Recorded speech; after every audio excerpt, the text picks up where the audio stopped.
Hey y'all, so I wanted to get on today and share our homeschool curriculum that we're going to be using this fall for our 2021-2022 homeschool year.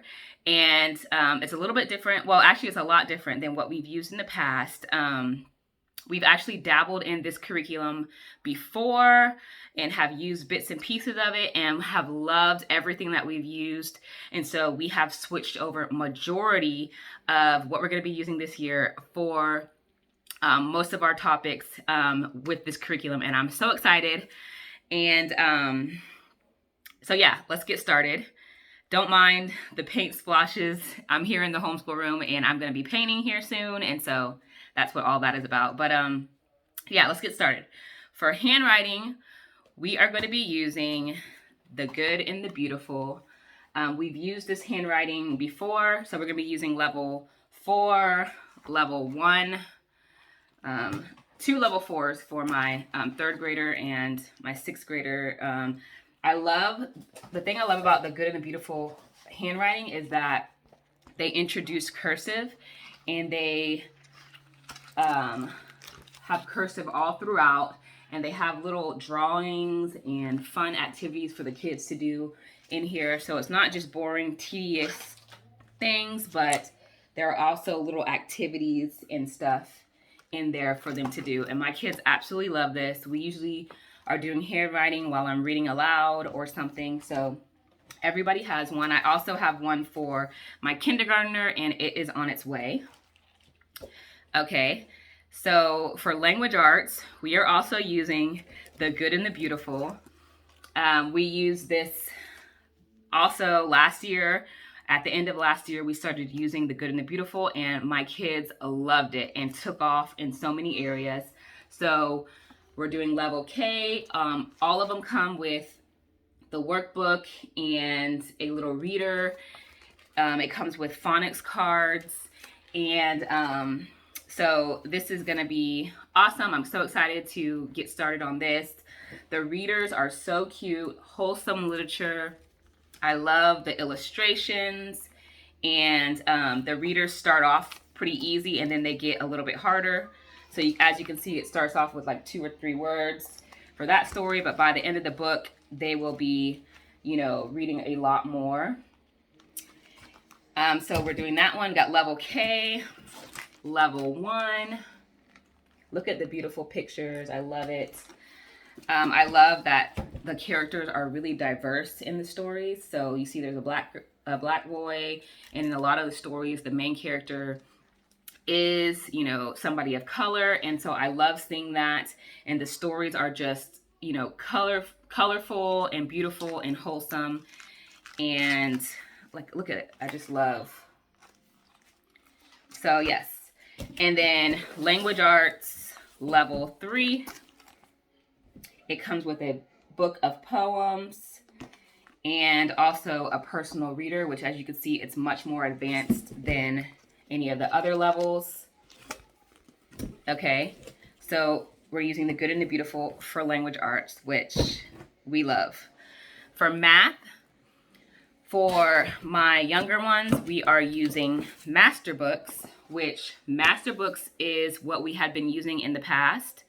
And we still love master books. Like, I love so many things about master books, and we still have a lot of their stuff incorporated in what we're doing.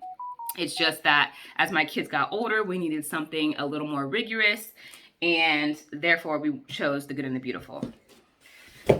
For my kindergartner, over the summer, we've been using master books. We've been using this one, and it's just a soft introduction to colors and shapes and, penmanship and numbers. And it even starts getting into the ABCs toward the end. And so he is pretty much done with this. And after he finishes this, we are going to be using the good and the beautiful for my kindergartner as well. So for history, we are using, you guessed it, the good and the beautiful. And we are using year 1 of history. And this will be like our official first year of doing history with the curriculum. Like, we've dabbled in history. We've talked about and learned about different people of history and different time periods and stuff, but we never full on got a curriculum. Just I feel like my kids weren't there yet. And so my oldest is going to be doing 6th grade work this year. And then my youngest is kindergarten.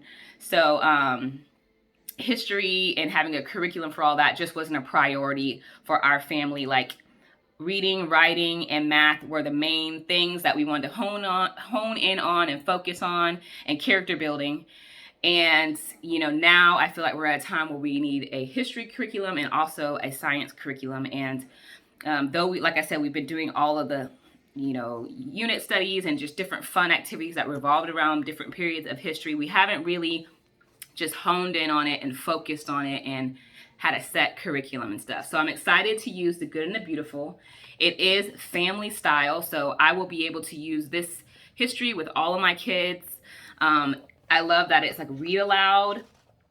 It has audio stories.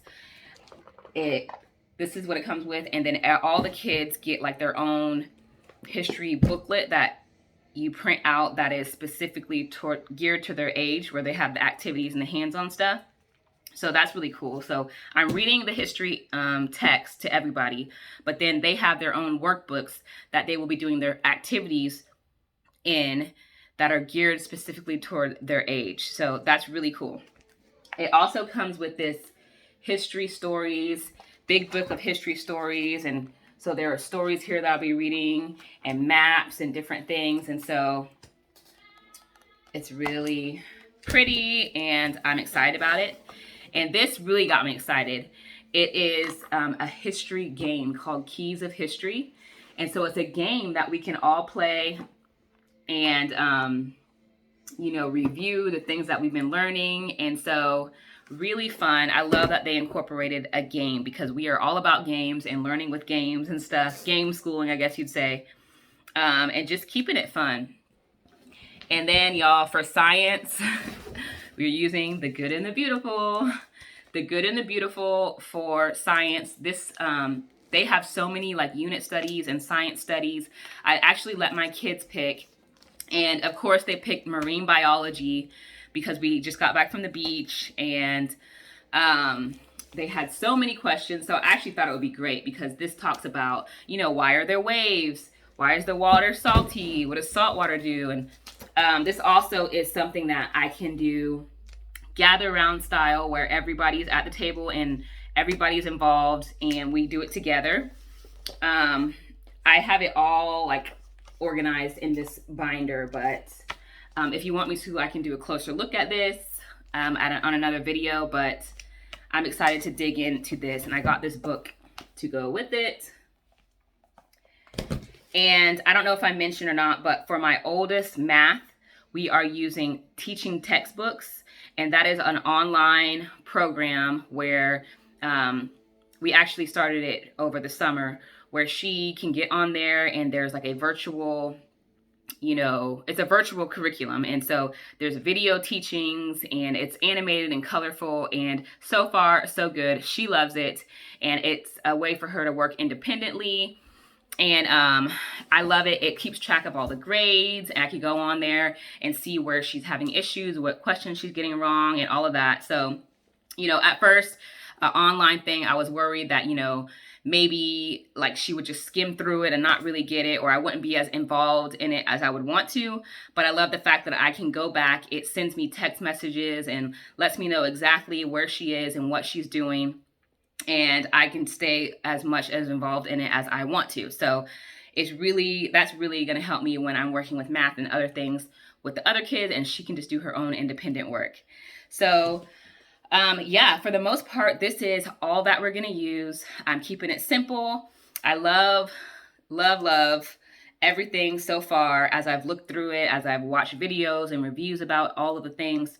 I'm so excited. I love the fact that God and the Bible is woven in every single area, from the handwriting to, the language arts to the sciences, everything. And so we're so excited to get started with our official, 2021, 2022 homeschool year. We are year-round homeschoolers, so we've been doing things all throughout the summer, but it's always exciting to get new curriculum in and, officially get started on the new curriculum and the new quarter of our school year. So thank y'all for watching, and let me know if y'all have any questions. Always, press the button to subscribe to see more videos from us, and I'll see you in the next one. Bye.